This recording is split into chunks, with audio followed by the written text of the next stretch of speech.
So I assume that people are hearing me just fine now. So if there's any problem, you can chat me and let me know that I'm talking in the void.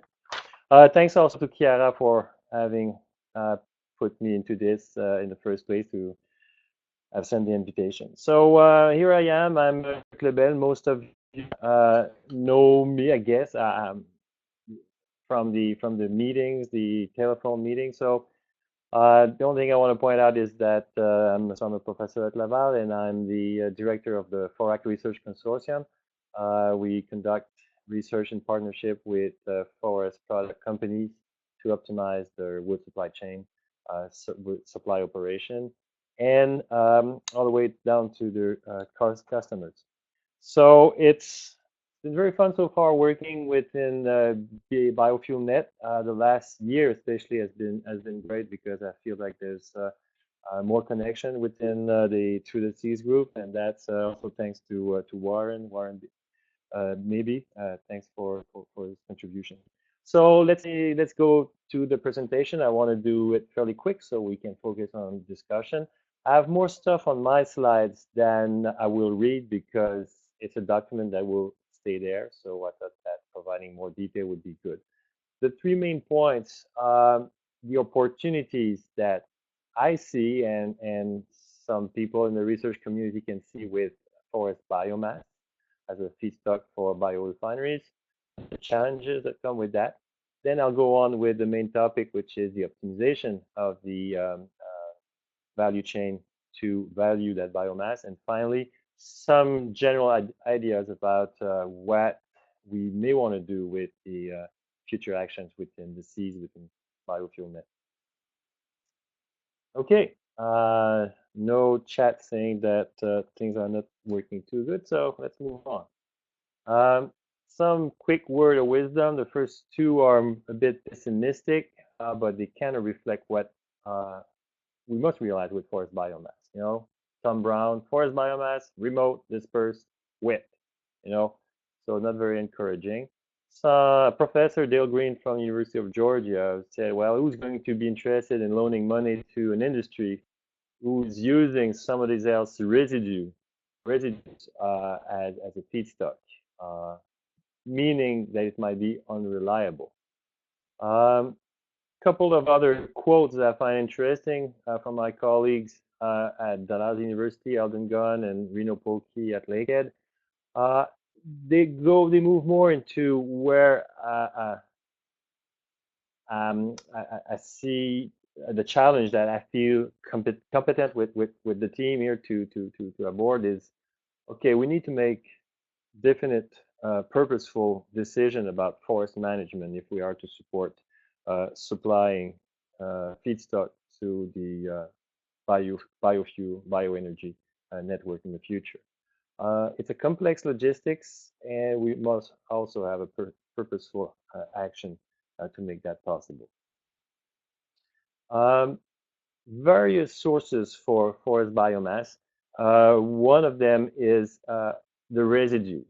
A lot of information in the literature, a lot of research focusing on that, and I'm going to be addressing that source. I'm not going to talk about secondary residues, which are very important, which are used as we speak, bark, sawdust, chips.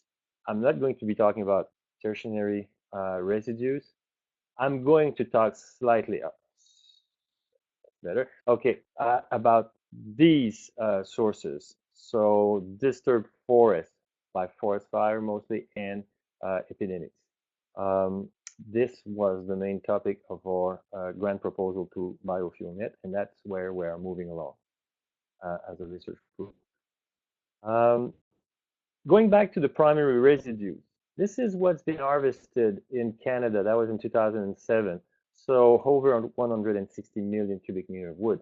So the quantity of biomass technically available from residues is important and seems appealing. In reality, what's truly available once you go through the ordeal of collecting it, processing it, where it's too far away, it's much less than that. But still, it's an interesting quantity. And the benefit it can provide to the regular operations through integration are important and deserve that we keep focusing into that.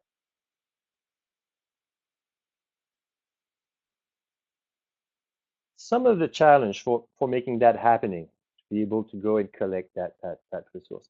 I've adapted a slide from Michael Ronquist, professor and researcher from Scandinavia, now living in Canada.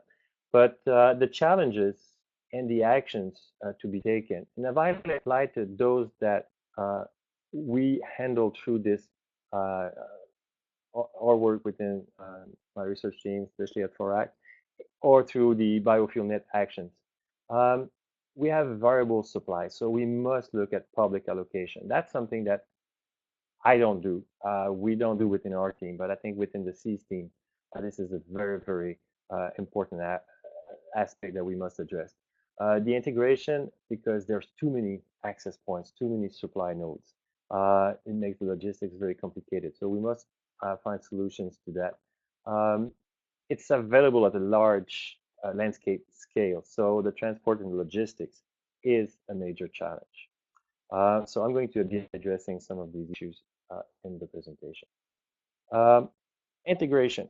So integration is often presented as the key for the success of valorizing biomass. A quote from FPAC here saying that yes, if using wood as feedstock for the biorefinery, it should be done in partnership with the existing forest product industry.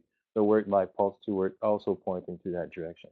Much easier said than done, but we should find ways to piggyback and seize the benefits of integrating uh, the existing networks. That's a challenge in itself. Uh, this slides no animation, but it all mix up the traditional um, forest product um, value network. There's a network besides here that's the biofuel and bioproducts network that can exist as greenfields as a separate system. It exists also as a partnership like the FPAC quote earlier was mentioning. It could exist within, and they're not waiting. I mean, they want to seize these opportunities. That's very, very complex decision making, strategic policies. There's many, many elements within that. And one of the way that we're approaching that problem within my research group is through optimization approach. So yes, it's complex, but it's you can handle. There are techniques and there are tools and methods. It's it's not going to be complete because it depends what you the information that you put in. So it's relatively easy. Oops, sorry. It's relatively easy as far as solving the problem, but pausing the problem adequately, getting the right information. Some of it is qualitative and quite touchy to figure out. So again, that's a clear invitation for partnering because solving an optimization problem can represent a challenge, methodological challenge. But pausing the right problem to eventually obtain the right solution, I think is the greater problem we're facing. So let's go back to ground level and see what is the motivation to go and try to be in a situation where we ask ourselves that kind of question. So how do we integrate? How do we generate these advanced biofuels? So there are quite important motivation. Using forest biomass can be quite useful to um, help support the traditional forest product industry. Uh, it helps share some of the harvesting cost because you extract more products. It reduces the quantities of debris on site, which can be some advantages for further operations. Um, but it doesn't come free. Extracting that material is expensive.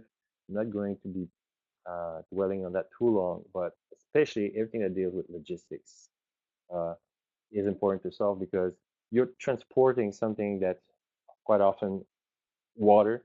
Uh, it's bulky and difficult to transport, and it's dispersed all around a vast area. So it's important, and then that's a technological challenge of the harvesting part. Um, it's not where I'm going with my presentation. Is how by combining the activities we can find opportunities to do more. So standalone, both operation, are not going to happen. Uh, but through integration, something might be happening. That's what I think is important to focus on. This is a typical layout of, how where you would be getting the wood to supply traditional forest product mills. Uh, this is where you would be getting the primary forest residues. Um, and to solve that problem, we need to come up with optimization solution. I'm talking here about being able to demonstrate that we have collaborative networks within the different players that share the area, because we're talking integration, traditional forest product, and biomass, but in fact we're talking about integration between different businesses doing traditional products and eventually different businesses wanting to value biomass. So optimization tools are needed, methods also to demonstrate how we distribute the profit, well, the cost, and eventually the profit, getting to game theory, and it's quite complex, but it's what needs to be done. Eventually, you need to agree on how you're going to be sharing the costs and hopefully sharing the profit. And we've seen projects where we could not move on because we could not find a way to sharing the additional profit. Strange to say, but it happens. So what we have in hands at the moment to work with is a couple of platforms that help us break the wall between forest management decision making and supply chain decision making to try to have integrated optimization approach to supply or take decision about what um, platform biotechnology to favor to transform the biomass and eventually how to go and get it. So Sylvilab, which tells us how to eventually manage the forest or where to go collect the wood, and Logilab, which is an industrial network to decide on where to transform. So basically, it's a network. You have nodes and arcs, nodes, supply nodes, demand nodes, transformation nodes, and you can optimize that. Where should we do what to serve what client? And the fun part is how to integrate the forest supply, the biomass supply within that. Sylvilab is telling us what's happening in the forest, and that's very important because there are issues there about, you've heard about the biomass from Greenpeace about is it good or bad to use biomass. So we need to have a good control, a good sense of what are we doing to the forest when we're using biomass. And within our team, within BiofuelNet, we have Evelyn Tifo and the RNCAN is providing lots of insights and scientific contribution to that. So that's handled through Sylvilab. And eventually, where we want to be getting at very, very briefly is that this is a network. So you have supply node, the forest, it's something dynamic. You have various mills, sawmills producing chips. Some of it goes to a paper mill. And eventually you have the traditional supply. What's happening in different regions in Canada is that it could eventually look that here there are no arrows, no arcs, means that, and that reflects reality, we do have more supply than demand for it.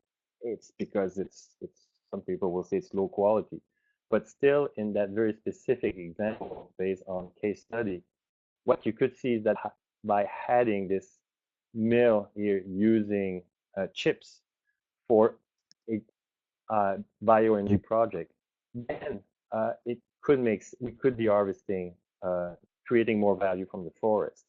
The optimization is telling us that. But if the information we put in is not correct, uh, obviously it's not the right answer. But on the optimization front, we can help decision maker make the decision. How much do we have to find a client ready to pay for? How much do we have to subsidize?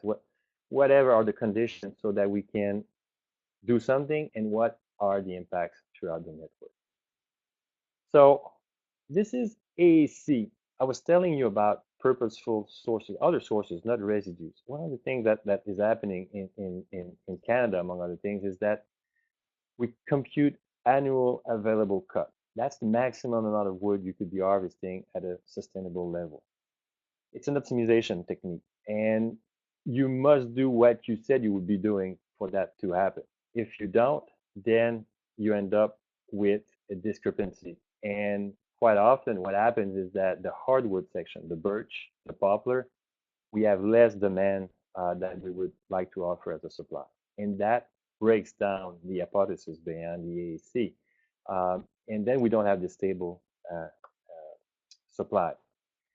So there are techniques. We're working on a bi-level optimization model to anticipate what industry is really interested in getting. But then we sacrifice a lot of the volume. We just put it aside. We may assume that some of that wood, this is through a collaborative agent approach, sharing the benefit between softwood in white and hardwood in black, you can actually extract more value from the forest. That's just with traditional products in there. But we can very well imagine harvesting wood for bioenergy purposes that is not valued otherwise. And having this integrated approach, collaborative approach, that would make sense. That's what we're trying to establish through optimization scenarios. So one other source of biomass that we would like to be getting at is the important supply that comes from disturbed forests. It's huge. It's huge. If you're not colorblind like me, you may actually see that there's some disturbances made by harvesting and some by forest fires. So you have red and greens in there. Logic tells me that this has to be red and there's green where we have activities, and then there's some red mixed with.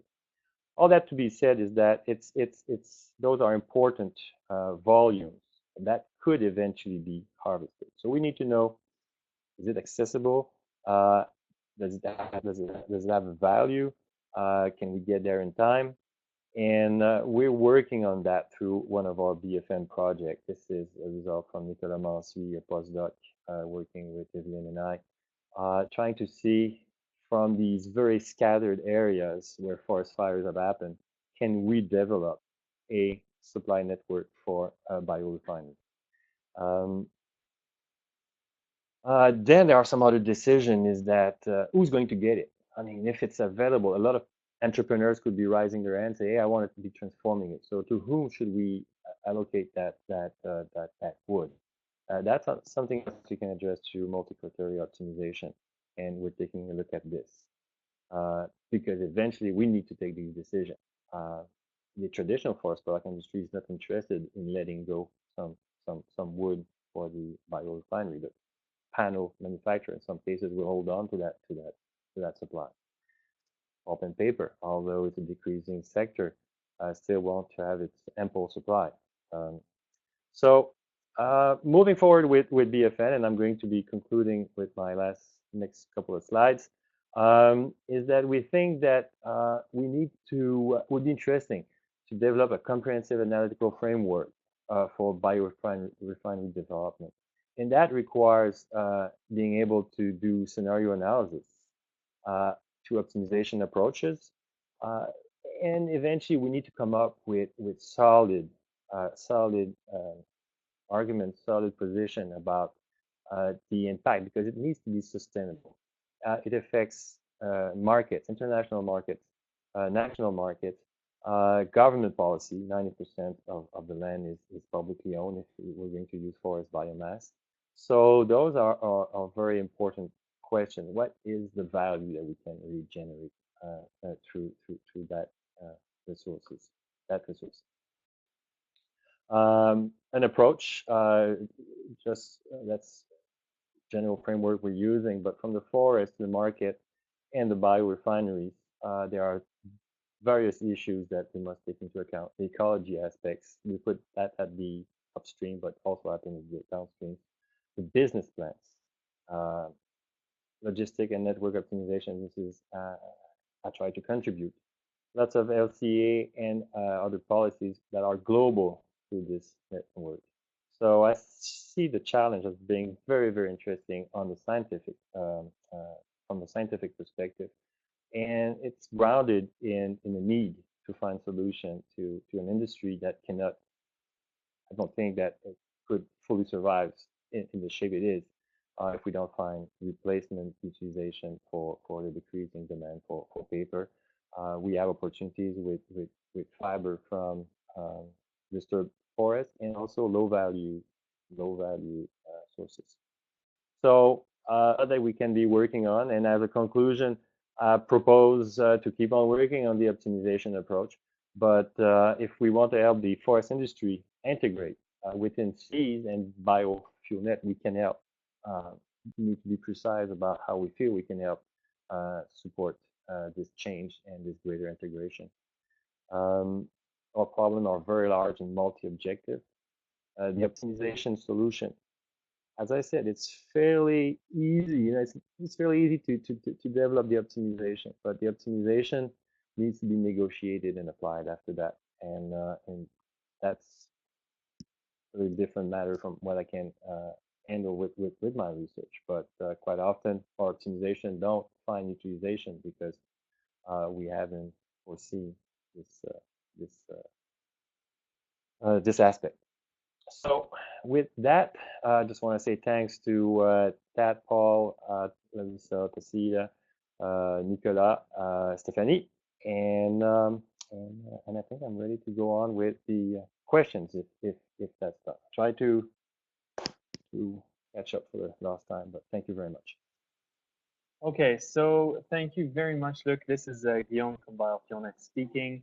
I'm going to open up the floor for the Q&A. It's going to be on a one-for-one basis, and Luc will be in control of basically answering your questions. So here.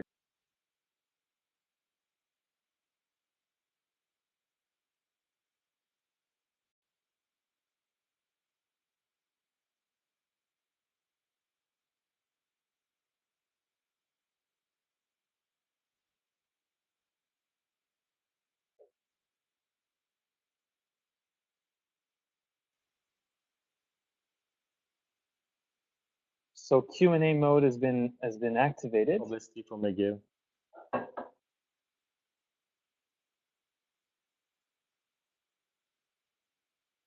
Luc, are you getting any questions? There are currently no question requests. In order to ask question, click on "and." No, I don't think I do. Connection issue. Okay, great. If anybody has any questions on how to ask a question, simply just type me up in the chat box. We'll leave maybe a 2-minute delay so you can muster your questions, maybe get back to your laptops if you're away for a glass of water or something or whatnot. And if you do not have any questions, I simply invite you to log off. This will help us to wrap this up and close everything down.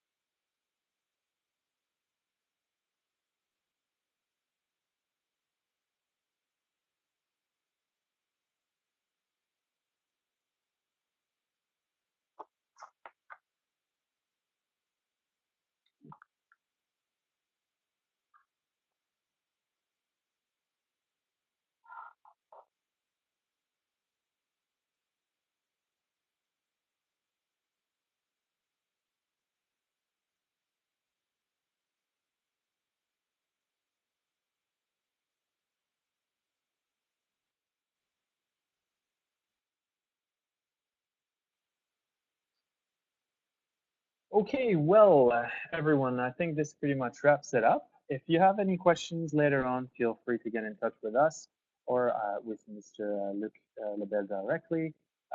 Thank you very much for attending. Thank you again, Luc, for your time today. You're welcome. That was a pleasure. Good experience. Right. More to come, I hope. I wish all of you a great day.